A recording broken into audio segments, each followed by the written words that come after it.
ओवैसी का भाई कह सकता है कि ये मुस्लिमिस्तान बना देंगे, तो फिर धीरेन्द्र नाथ शास्त्री का कहना गलत कैसे? वो क्यों नहीं, ये हिंदू राष्ट्र क्यों नहीं हो सकता? अगर उसका बयान है तो मैं उसका सपोर्ट करता हूँ, निश्चित रूप से होना चाहिए। और हिंदू राष्ट्र होने का मतलब ये नहीं है कि यहाँ से मुसलमानों का, माने अल्पसंख्यकों का, जो गैर हिंदू हैं उनका सफाया होना, ऐसा तो कहीं नहीं है हिंदू राष्ट्र का मतलब। हम तो संख्या में ज़्यादा हैं, तो उनसे हमारा भारत तो एक समय रहा है, प्राचीन समय में हमारा भारत विश्व गुरु रहा है, तो हम क्यों नहीं विश्व गुरु की तरफ प्रेरित होंगे? हम आगे क्यों नहीं बढ़ेंगे? आज तो हमारा देश जो है आगे बढ़ते जा रहा है ना, विश्व गुरु की तरफ बढ़ते जा रहा है, तो हम कदम बढ़ाएंगे ना। और निश्चित रूप से सनातन की जो संस्कार रही है वह विश्व गुरु का प्रतिक्षेप है। पूरे सनातन धर्म के लोग अगर एकमत हो जाएं तो निश्चित रूप से हमारी पार्टी उनके साथ है। राम सरकार, हम बिहार आ रहे हैं मई में, बिहार आ रहे हैं हम 13 मई से, और पटना आ रहे हैं। आज ही हमारी वहाँ की चर्चा हो रही थी। और बिहार तो ना का बात बा हो रहा, सब ठीक बानी, जुग जुग जियाला, अमर हो जा, हाँ गोड़ लागू तो बड़ा आनंद आएगा। हम बिहार आ रहे हैं। नमस्कार, आप देख रहे हैं इंडिया कनेक्ट न्यूज, और हमारे साथ अभी मौजूद हैं शिवराजपुर के समाजसेवी, कुशल समाजसेवी और संजय कुमार पांडे जी, और बैरिया प्रखंड के रहने वाले मनु जो है, जो यहाँ से बगल में फुलियाखर पंचायत है वहाँ से बिलोंग करते हैं, और बीजेपी के एक अच्छा कार्यकर्ता हैं। क्या किसी बात करने से पहले हमारे गार्जियन तुल हैं पांडे जी, संजय कुमार पांडे जी, और इन वाले हम कुछ जानकारी लेंगे। जी धन्यवाद आपको, आपके चैनल से इस प्रोग्राम को देखने वाले सभी तमाम लोगों को मेरे तरफ से अभिवादन है। देखने वाले सभी दर्शक को बताऊं कि ईस्वी 1700 में मुगलों का साम्राज्य खत्म हुआ था, ईस्वी 1700, और उस समय अंग्रेज जो हैं भारत के ऊपर आए थे। और आपको जानकारी कि आप गूगल पे सर्च करके देख लीजिए, उस समय अंग्रेजी सरकार के 23,000 नहीं 2300 सैनिक ही भारत के ऊपर आए थे। अगर भारत के लोग, इंडिया के लोग, आर्यावर्त के लोग पत्थर, मैं सभी धर्मों की बात कर रहा हूँ, पत्थर चला करके ही अगर 2300 सिपाही को मारने का काम अगर भारतीय लोग किया रहता तो 1947 में हमको आज़ादी नहीं मिलती। तो कहीं ना कहीं मैं सामाजिक कार्यकर्ता के हैसियत से ये बोल रहा हूँ, मैं किसी पार्टी को फाइट नहीं करता हूँ, लेकिन जहाँ तक अगर धर्म की बात होती है तो कहीं ना कहीं ये चीज़ें ज़रूर आती है कि हमारे देश का जो संविधान है, हमारे देश की जो न्यायपालिका है, हमारे देश के अंदर जो आज तक हम लोग देखते आए हैं, तो कहीं ना कहीं सभी धर्मों का मान सम्मान मिला है। अगर हिंदू राष्ट्र, जैसे अनुज भाई, छोटे भाई ने, मनु जी ने बोला कि अगर सभी लोग हमारे साथ हुए तो हम कहीं ना कहीं किसी न किसी सूरत में, जैसे इनका अंदेशा मैं साफ शब्दों में बता दूं, मैं सामाजिक कार्य करता हूं, मैं किसी पार्टी का पक्ष या विपक्ष नहीं कर रहा हूं। वहीं ओवैसी जी, असदुद्दीन ओवैसी जी ने ही बोला था कि 370 हम नहीं हटने देंगे। महबूबा मुफ्ती बोली थी, अपना वो क्या नाम है, एक और वहाँ के नेता हैं फारूक अब्दुल्ला जी, ये सारे लोग बोले थे कि 370 मैं नहीं हटने दूंगा, लेकिन भारत के अंदर से 370 हटा।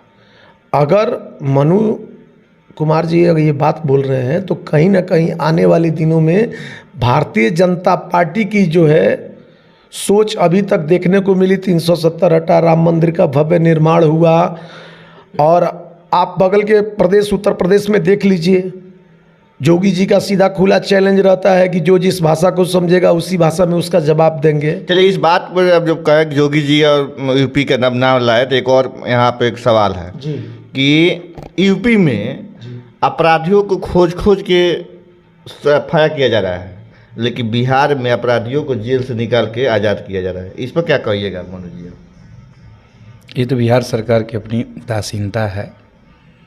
ये जो यही सरकार, यही नीतीश कुमार की सरकार जब एनडीए गठबंधन में रहती है तब ऐसे अपराधियों को जेल में बंद करती है, और क्या हो जाता है उस नीतीश कुमार जी को मुझे समझ में नहीं आता है कि वही नीतीश कुमार जी जब महागठबंधन में जाते हैं तो उनकी अवधारणा बदल जाती है।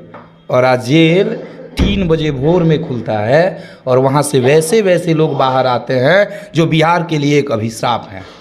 रही बात आप यूपी की बात कर रहे हैं, तो यूपी में अभी जो क्या इनकाउंटर कहिए या हत्या कहिए, ये हत्या ही कहिए, इनकाउंटर तो है नहीं क्योंकि पुलिस ने मारा नहीं है। कोई सरफिरा आया, मारा, पकड़ा गया, अभी बंद है जेल में। इसमें सरकार की क्या है?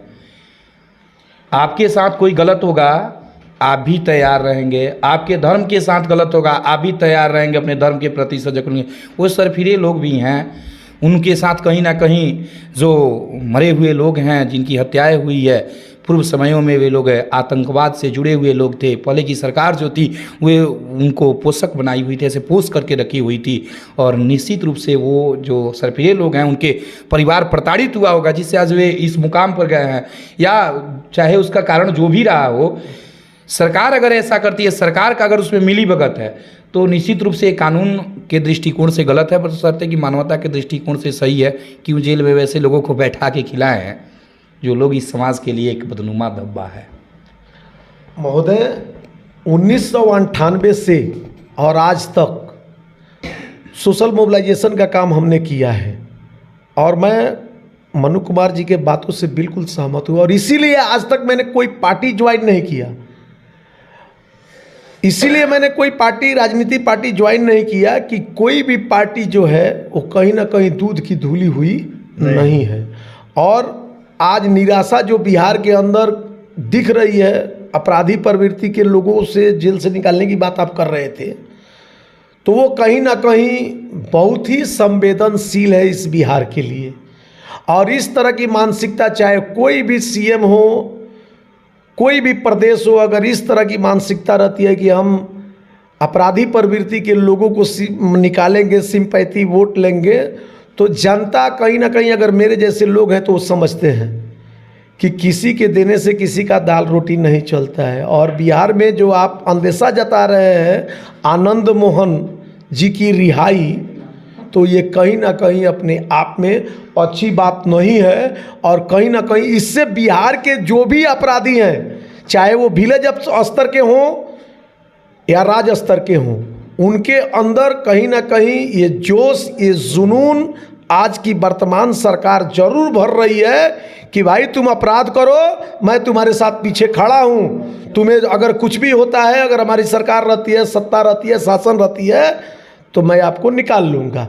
ये आनंद मोहन जी को निकाल करके यही राष्ट्रीय जनता दल और जेडीयू की सरकार साबित कर रही है। इसमें कहीं कोई मतलब नज़रअंदाज इसको नहीं कर सकता है।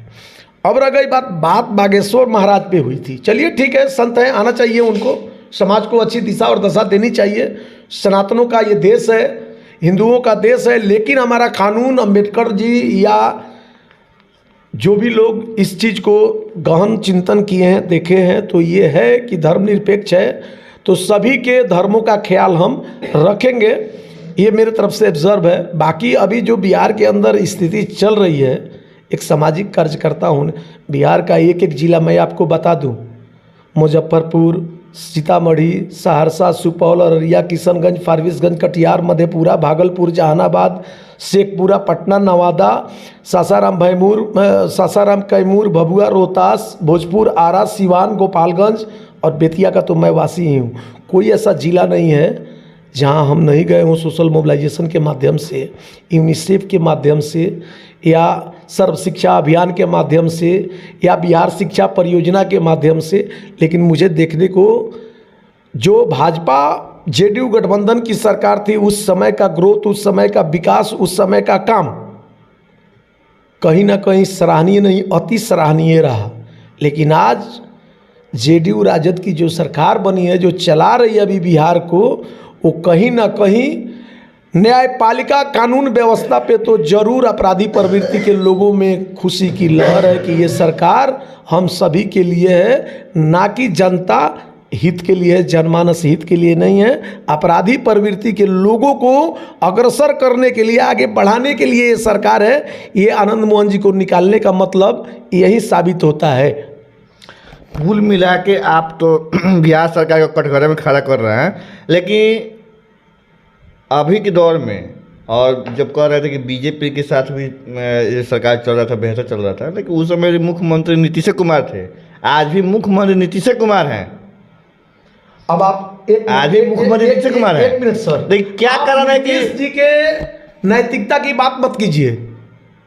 हमारे कुछ स्थानीय नेता लोग हैं जो पार्टी में हैं, पार्टी के संगठन से जुड़े हैं, उनका आए दिन मैं देखता हूं बहुत सारा कुछ आता है। नीतीश जी के नैतिकता की बात मत कीजिए, उनके नैतिकता का पतन हो चुका है। क्योंकि वही नीतीश जी हैं, जब विधानसभा का चुनाव हो रहा था तो बोल रहे थे कि अब इसके बाद हमको चुनाव नहीं लड़ना है, अंत भला तो सब भला। फिर प्रधानमंत्री का दावेदार वो क्यों बन रहे हैं? ममता दीदी के पास जाते हैं, क्या आउटपुट निकला? अखिलेश जी के पास गए, क्या आउटपुट निकला?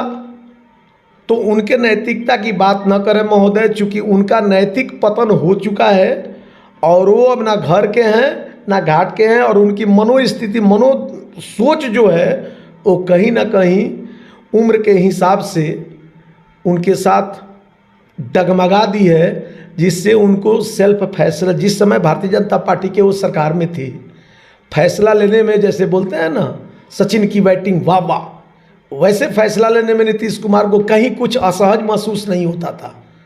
लेकिन आज वही नीतीश कुमार राष्ट्रीय जनता दल के साथ जाने के बाद, आप शिक्षा मंत्री जी का बयान सुने होंगे, बहुत दिन पहले चला था, सुने होंगे। तो ये सब क्या है जी?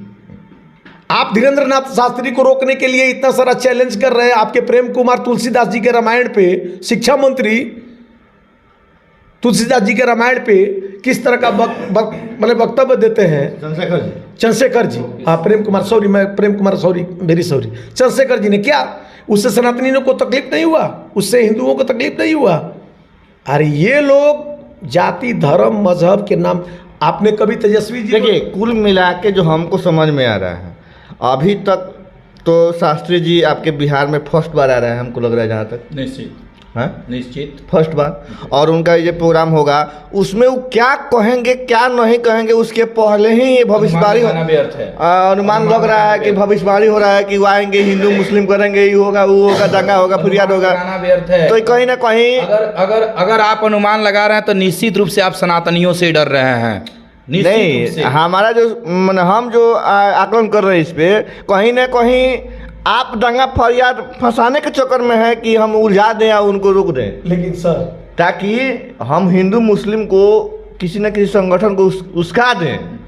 और धीरेन्द्र नाथ शास्त्री जी इस आदमी का नाम है, वो दंगाई नहीं है कि वो दंगा करने और कराने आएगा, वो दंगाई नहीं है, वो बहुत बड़ा एक संत है, सनातन धर्म के प्रचारक हैं, और निश्चित रूप से वे शांतिपूर्वक लोगों को सनातन धर्म के बारे में बताएंगे, लोगों को जागृत करेंगे, लोगों को ये दर्शाएंगे कि आपको अपना धर्म निश्चित रूप से